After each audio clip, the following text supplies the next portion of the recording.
Can I be honest with you? I've already recorded this review, but it didn't save. And so I feel like I'm repeating myself, but to you, I'm not. Help me. 네가 그 안에서 총질을 하든 밖에서 야바이 짓을 하든 달라지는 건 없어.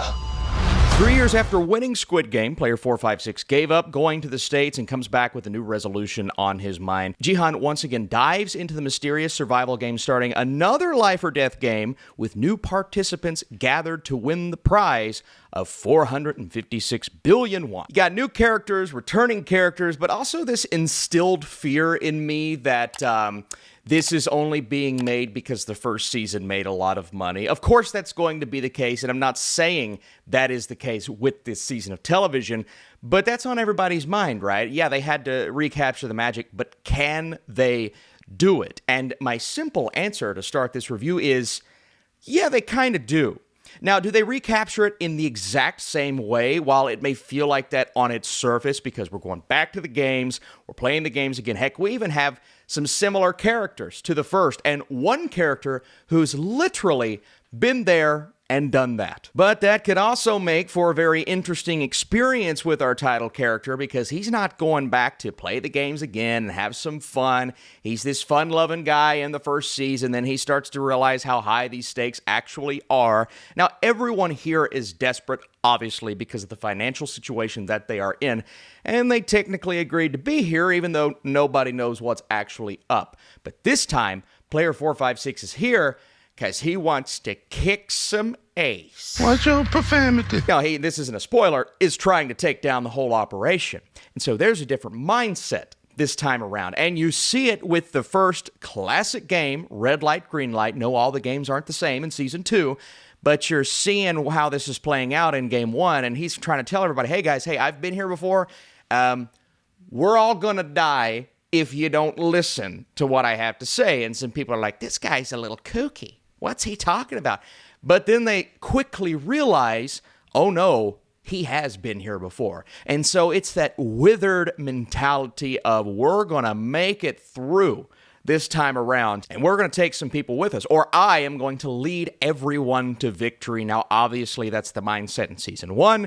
It's the mindset again here, and we're getting to know new characters, but some different dynamics this time around. You've got a mother-son relationship. You've got a pregnant woman in the games. You've got some people that already know each other. One example, player 456, our lead, the one we are here with, a great performance once again. There's somebody that he knows in the competition, somebody that he holds very close to him, and he tells him in the beginning, you got to stay behind me. Stick with me. We'll make it through. And inevitably, that becomes the case because, again, everybody realizes, okay, he has done this before. But the question is, why is he back? He's back to take it all down. He's back to take on the system. This series of evil games, it's not fun. It's fun for us. It's not fun for them. Now, again, things are similar this time around. We've got the same first game, but we spend the first 2 episodes outside of the games, and in a way, the games come to our characters. I'm not going to say how or why or in what way, but it is fun. It's really fun. Although there was a piece of me that's sitting back going, I kind of want to get to the games. You've got to have a little bit of patience with season 2 of Squid Game because admittedly, it takes a little bit to get to the game. And if you're okay with that, great. If you're not okay with that, you may lose patience quickly. I promise we get there. I wish somebody would have told me that during episode 1 and 2. Again, I liked what was happening because we're spending some time outside of the games. We're getting to see how certain characters, not going to say who, are interacting. And kind of that recovery process after season 1, there's a big gap. 3 years, I believe, between, what we see at the beginning of episode 1, which is right after, and then what we see in the now and when season 2 takes place. And so we're here. Some cool things are happening. But once again, we get the guy showing up and player 456, well, he's no longer player 456, but he says, you know what if I was that again? I wouldn't do it. If I won the game and want all that money, I think it would be great for me to go and put all this to a stop, but at the same time, I'd be like, all right, see you guys. But it's the selfless nature of our title character saying, all right, let's go and let's do this again, and let's get some people to work with me, and let's take down the man, take down the system, and that's a new element that I thought was really interesting. You expect that element, but it's really cool. Now, there are some people that are completely opposed to what he's saying. There is a system of voting, obviously, that goes down, and he's trying to get more people on his side. That doesn't go according to plan, but there are some nice twists and turns along the way. One twist that isn't a twist, something that's revealed to us at the beginning of the season, whereas in season 1, you had to kind of wait on that. Season 2, it's given to us, and so you go the entire time knowing everything's going to go haywire. The ball is going to drop eventually. When is this going to happen? How is this going to happen? If they didn't reveal that to us, it would have been obvious anyway, just because of the way that the camera shoots this one character. I'm like, all right, well, something's going to happen there. And it does. It all goes down in episode 7. Now, the other episodes leading up from 3 all the way to 6, you're spending time in the games. Maybe not as much time as you did in season... Obviously not as much time as you did in season 1. Therefore, you don't get to learn a lot about the new characters prior to them competing. I felt that strongly in season 1. All right, we're getting a lot of development before we even start. I thought that was great. But because you spend time outside the games in season 2, it's more so learning about these new characters in the moment.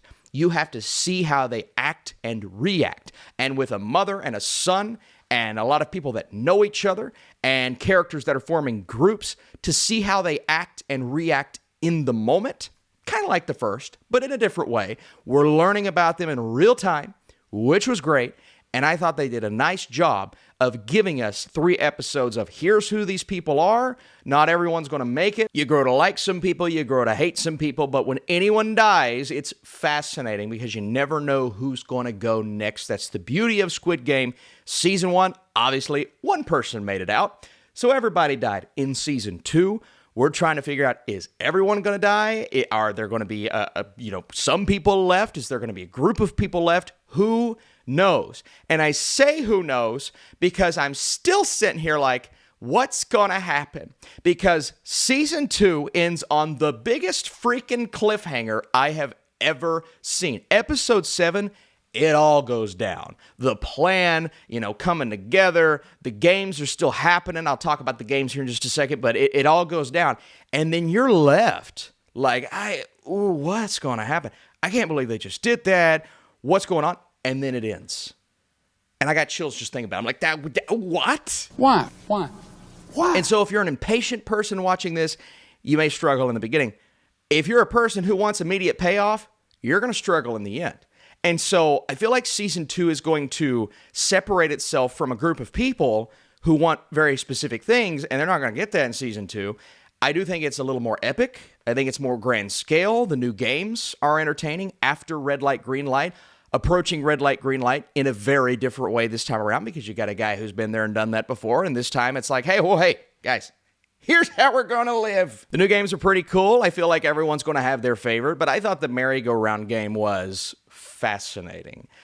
It's on the poster. Clearly, it's going to play a significant role, but what happens and how it happens and the many different rounds of this game, it's really cool, and it also gives characters a chance to really see the true colors of each other and others, and I just found it to be really fascinating. And so at the end of the day, you are left with a show that, should we get a season 2? I don't really know, but they did it. They switched it up. You go from who he is in the first to a withered, understandable, I'm going to take the system down in the second. Let's bring some people with me, some new characters, some old characters that we spend a little time with in the beginning, and it's spliced throughout. Every time we go back to the real world, I'm like, take me out of here.